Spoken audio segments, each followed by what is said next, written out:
హైకోర్టుకి అఫిడవిట్ సమర్పించారు, 3 రాజధానులు వెనక్కి తీసుకుంటున్నారు. మరి అయితే ఎవరు సబ్మిట్ చేశారు వాళ్ళని అడగాలి కదా, నన్ను అడిగితే. వరదల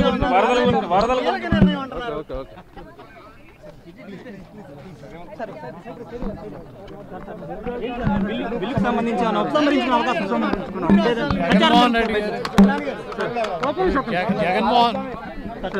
జగన్మోహన్ రెడ్డి గారు ఈ ప్రభుత్వం ఒక నిర్ణయం తీసుకున్నాక ఆ నిర్ణయానికి కట్టుబడి ఉంటుంది. టెక్నికల్గా కోర్టులకు పోయి రకరకాల అంశాలు జరుగుతున్నాయి. దాని మీద ఏం చేయాలన్నదే కేబినెట్లో చర్చించాం. దానికి అనుగుణంగానే నిర్ణయం తీసుకుంటాం. ముఖ్యమంత్రి గారు తీసుకున్న నిర్ణయాన్ని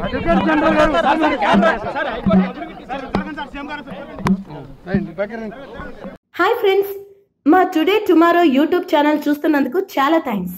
మరిన్ని లేటెస్ట్ వీడియోస్ కోసం వెంటనే సబ్స్క్రైబ్ చేయండి. అలాగే ఈ బెల్ ని కూడా రింగ్ చేసేయండి. మా నోటిఫికేషన్స్ అన్ని మీ మొబైల్లో వస్తాయి. అలాగే మా వీడియోస్ మీకు నచ్చితే లైక్ చేయండి, షేర్ చేయండి, నచ్చకపోతే కామెంట్ చేయండి.